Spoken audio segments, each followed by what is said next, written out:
Alright guys, so we're back with another video. So in this video I'm going to continue off from where we last left off. I'm going to show you guys how to remove the roles with the role reaction bot, of course. So right now we are able to add ourselves to the role, but we can't remove it obviously. So we're going to handle that. So likewise with the message reaction add event, there's also the message reaction remove event, and you can guess that event is emitted whenever a reaction is removed from message, a cached message. Okay, so pretty much the logic of this is going to be pretty much the same thing. So honestly, we can just do client on message reaction remove. It's going to take in the same parameters. We're going to make whoops, why am I saying request reaction user? Okay, and we're going to basically do the same thing. So we're going to check to see if the message itself is a partial. If it is, we're going to fetch it. Okay, so when we fetch the message, it's going to be cached. Okay, and when the message is gone from the cache, it's going to fetch it again. Okay, because remember, your cache is not your cached messages by default. 200 messages are stored, but you can set that limit to a higher number if you want. But you should not set it to like something crazy, because you know, it might cause like your bot to crash because like of a memory overflow, memory leak, or something like that. But we're gonna do the same thing. We're just going to hit our database. We're gonna find a document that has the message ID of the value of ID, which is the ID of the message, because you want to make sure that the message that we're unreacting from is the correct message. If you don't check this, this is going to work for every single message, so you want to make sure you're checking that. So we're just going to copy this code, paste that in there, and instead of the add user role function, it's actually going to be the remove user role.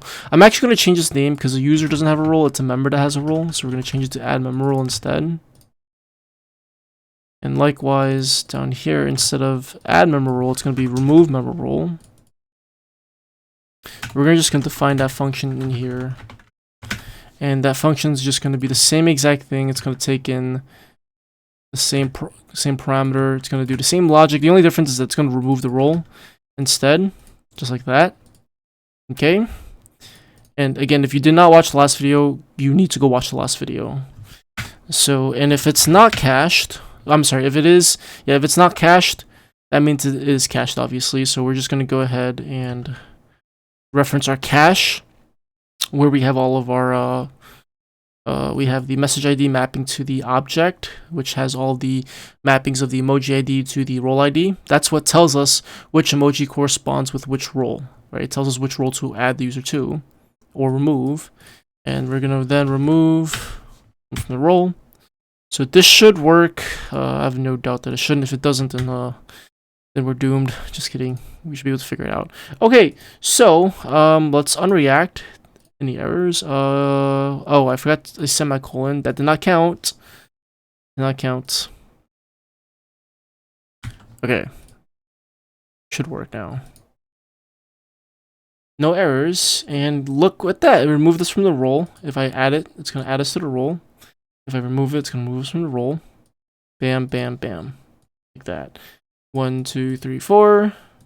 Good. Perfect. That's exactly what I wanted. Now, let's say, for example, if I close the bot, right? And if I unreact, right? Obviously, I'm not going to get the role taken away from me.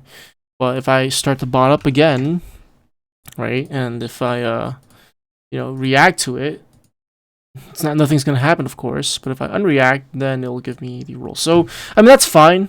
That's fine. Obviously, you can write an additional logic to see, you can check to see if the user has the role. If they do, like if they're trying to react to it, if they have the role already, don't do anything. And if they're unreacting from a role, if they don't have the role, then don't do anything as well. But we're not going to worry about that. It's fine. Okay. I think that's pretty much it.